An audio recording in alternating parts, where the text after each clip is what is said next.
అందరికీ నమస్తే అండి. మహారాష్ట్రలోని పూణే ప్రాంతానికి చెందిన 26 ఏళ్ల వ్యాపారవేత్త కేతన్ అగర్వాల్ కేసులో గడిచిన వారం రోజుల నుంచి జరిగిన పరిణామాలన్నీ కూడా మీరు ఫాలో అయ్యే ఉంటారు. సో ఈ కేసులో తాజా అప్డేట్స్ ఏంటి, ఇది దేశంలో తల్లిదండ్రులకు ఎటువంటి పాఠం కాబోతోంది, సో యువత అంటే మహిళల్లో కావచ్చు, యువతలో మహిళలు కావచ్చు, ఇద్దరు పురుషులు కావచ్చు, ఆ జనరేషన్లో ఎందుకు నేర స్వభావం పెరుగుతోంది, అసలు పెళ్ళిళ్ళు ఇష్టం లేకపోతే ముందే చెప్పేయచ్చు కదా, అసలు బట్టతల అని ముందు తెలియదా, ఇలా అనేక క్వశ్చన్లు, చాలా ప్రశ్నలు దీనిలో మనం సంధించాల్సి ఉంది. సో ఈ కేసు దర్యాప్తు కూడా పోలీసులకు సవాలే. సో ఈ కేసులో వీళ్ళకి ఎటువంటి శిక్ష విధించబోతోంది కోర్టు, అసలు వీళ్ళు నేర నిరూపణకు పోలీసులు ఏమేమి ఆధారాలు ఇప్పటి వరకు సేకరించారు, ఇవన్నీ కూడా మనం ఈ వీడియోలో చెప్పుకుందాం. సో కంటెంట్ చివరి వరకు చూడండి, నచ్చితే మాత్రం మీ మిత్రులందరికీ షేర్ చేయండి, కొత్త వాళ్ళు అయితే సబ్స్క్రైబ్ చేసుకోండి. సో మహారాష్ట్ర ప్రాంతానికి చెందిన కేతన్ అగర్వాల్, అతని వయసు 26 సంవత్సరాలు, ఒక పెద్ద వ్యాపారవేత్త, వాళ్ళకు 100 కోట్ల ఆస్తులు ఉన్నాయి. ఆయనకు మహారాష్ట్రలో అదే ప్రాంతానికి చెందిన సియా గోయల్ అనే ఒక మహిళతో పెళ్లి నిశ్చితార్థం జరిగింది, పెళ్లి కుదిరింది. నవంబర్ నెలలో వాళ్ళది రాజస్థాన్లోని ఉదయ్పూర్లో వివాహ వేడుకకు అన్ని ఏర్పాట్లు జరుగుతున్నాయి. దానికి సంబంధించి ప్యాలెస్ కూడా 17 కోట్లు అడ్వాన్స్ ఇచ్చి బుక్ చేసుకున్నారు.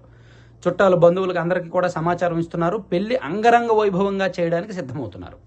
ఈ క్రమంలోనే ఈ జంట మహారాష్ట్రలోని లోహగఢ్ లోయల దగ్గర ట్రెక్కింగ్కు వెళ్లిన సమయంలో కేతన్ అగర్వాల్ అనుమానాస్పద స్థితిలో లోయలో పడి మరణించారు. మొదట ఆ సియా గోయల్ పోలీసులకు ఇచ్చిన వాంగ్మూలం ఏంటంటే, అతను ప్రమాదవశాత్తు నాకు ఫోటోలు తీశాడు, నాకు ఫోటోలు తీస్తూ ప్రమాదవశాత్తు జారి పడిపోయాడు అని చెప్పింది. కానీ పోలీసులకు అనుమానం వచ్చింది. అనుమానం వచ్చి ఇక్కడ ఉన్న సీసీటీవీ ఫుటేజీలు అండ్ ఆమె ఫోన్ కాల్స్ డేటా ఇవన్నీ పరిశీలించేసరికి ఎక్కడో తేడా కొట్టి ఆమెకు ఒకరితో ప్రేమ ఉన్నట్టుగా తేల్చారు. సో చేతన్ చౌదరి అనే వ్యక్తితో ప్రేమ వ్యవహారం నడుపుతున్నట్టుగా తేల్చారు. వాళ్ళిద్దరి మధ్య గడిచిన 4 నెలల్లో 2000కు పైగా ఫోన్ కాల్స్ ఉన్నాయంట, చేతన్ చౌదరికి అండ్ సియా గోయల్కి. సో ఇద్దరూ కలిపే చేసి ఉంటారు అని పోలీసులు ప్రాథమికంగా నిర్ధారణకు వచ్చారు.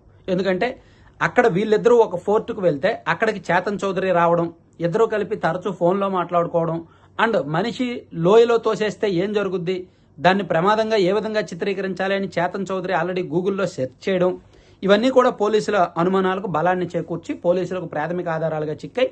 ప్రస్తుతానికి సియా గోయల్ అండ్ చేతన్ చౌదరి ఇద్దరు కూడా పోలీసుల అదుపులో కస్టడీలో ఉన్నారు. అయితే ఈ కేసు పాఠం అని నేను ఎందుకు అంటానంటే, ఇప్పుడు తాజాగా ఏం చెప్తున్నారు, కేతన్ అగర్వాల్కు బట్టతల, సో అది సియా గోయల్కి నచ్చలేదు అందుకని చంపేసింది అంటున్నారు. బట్టతలకు అయితే చంపేస్తారండి, చెప్పరండి ముందే, లేదా ఇష్టం లేదని చెప్పేయచ్చు కదండి. ఆ అమ్మాయికి ఇష్టం లేదు, ఇష్టం లేకపోయినా సరే తల్లిదండ్రులు ఒప్పించి బలవంతంగా పెళ్లి చేయబోయారు అంటున్నారు. అసలు తల్లిదండ్రులను ముందు అనాలి మనం. బలవంతంగా పెళ్లిళ్ళు చేస్తే ఉంటారా? పెళ్ళి అయితే బలవంతంగా చేయించగలరు, కాపురం చేయించగలరా? సో ఇక్కడ మనం గతేడాది ఒక కేసు చూసాం, సేమ్ ఇలాగే హనీమూన్కు వెళ్ళిన జంట, ఆ భార్య ఏమో భర్తను లోయలో తోసేసింది. అలాగే విశాఖపట్నంలో కూడా ఒక ఘటన జరిగింది. సో గడిచిన 2 సంవత్సరాల్లో దేశవ్యాప్తంగా 10ల సంఖ్యలో ఇటువంటి ఘటనలు జరుగుతూనే ఉన్నాయి. ఇష్టం లేని పెళ్లి చేసుకున్నాడని చెప్పి చేసుకున్న ఒక ప్రియుడితో కలిపి భర్తను చంపేయడం, లేదా పెళ్లికి ముందే ఇలా చేయడం, ఇవన్నీ జరుగుతున్నాయి. అంటే నేరాలు విపరీతంగా పెరిగిపోతున్నాయి. ఈ తరహా నేరాలు ఇష్టం లేని పెళ్లిళ్ళ కారణంగానే ఎక్కువగా జరుగుతున్నాయి అనేది చాలా స్పష్టం. ఎందుకంటే మనుషుల ప్రాణాలు తీసేయడం, తల్లిదండ్రులు బలవంతంగా ఎందుకు పెళ్లిని రుద్దడం?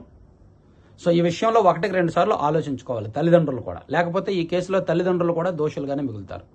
ఇక్కడ క్రైమ్ విషయానికి వద్దాం, మనం నేర స్వభావం విషయానికి వద్దాం.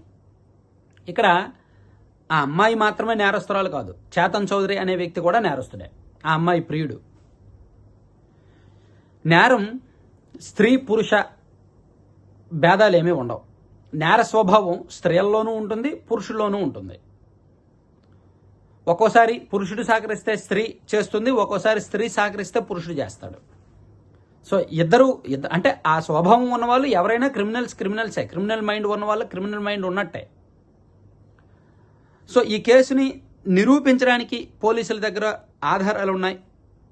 కేతన్ కుటుంబం ఏం చెప్తుందంటే, హత్యకు ముందు బాలి పర్యటనకు వెళ్లాల్సి ఉండగా కేతన్ పాస్పోర్ట్ అనుమానాస్పదంగా మాయమైంది, దాంతో ట్రిప్ రద్దయింది.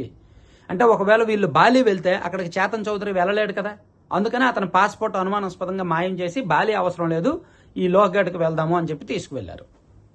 అలాగే ఖ్యాతన్ తండ్రి విశాల్ అగర్వాల్ చేసిన ఆరోపణ ప్రకారం జూన్ 18 ఘటనకు 4 రోజుల ముందు కూడా తన కుమారుడిని లోయలోకి తోసేసే ప్రయత్నం జరిగింది అని చెప్పి అతను మరోసారి చెప్తున్నాడు. అంటే 4 రోజుల ముందు జరిగినా సరే ఈ తండ్రి ఎందుకు కొడుకుని అప్రమత్తం చేయలేదు? ఏమయ్యా నీ మీద ఏదో అటెంప్ట్ జరుగుతోంది, నువ్వు జాగ్రత్తగా ఉండు, లేదంటే బయటికి ఎక్కడికి వెళ్ళొద్దు అని హెచ్చరించాలిగా కొడుకుని, ఎందుకు హెచ్చరించలేదు? అంటే ఇక్కడ తల్లిదండ్రుల నిర్లక్ష్యం, లేదా గుడ్డిగా పిల్లల్ని నమ్మడం, పిల్లల్ని బలవంతంగా పెళ్లి చేయడం, ఇవన్నీ కూడా కొంచెం ఇబ్బందికరమే. సో ఓవరాల్గా దీనిలో మనం చెప్పుకోవాల్సింది డిజిటల్ ఫోరెన్సిక్ పాత్ర. So call data, location, CCTV ఆధారాలు ఇవన్నీ కూడా అనుమానాస్పద మృతిని హత్య కేసుగా మార్చాయి. అలాగే ప్రేమ, కుటుంబం ఒత్తిడి, నిశ్చితార్థము, వివాహ నిర్ణయాల మధ్య ఏర్పడిన ఘర్షణ, ఇవన్నీ కూడా అంటే కొన్ని ఎమోషన్స్, ప్రేమ, కొన్ని రిలేషన్స్, ఇవన్నీ కూడా ఈ కేసు దర్యాప్తులో కీలకం కాబోతున్నాయి. అలాగే అసలు పర్యటనలు, పాస్పోర్ట్ మిస్ అవ్వడం, ఫోన్ వినియోగించడం, 2000 ఫోన్ కాల్స్ ఉండడం, కోట ప్రాంతాన్నే ఎంచుకోవడం, ఆ చివరికి తీసుకువెళ్లడం, ఇదంతా కూడా ముందస్తు ప్లాన్ ప్రకారం జరిగిందా, అప్పటికప్పుడు అనుకున్నారా? ఇదంతా కూడా పోలీసులు చేస్తున్నారన్నమాట. సో మొత్తానికి ఈ కేసు దర్యాప్తులో లీగల్గా కూడా కొన్ని సవాళ్లు రాబోతున్నాయి.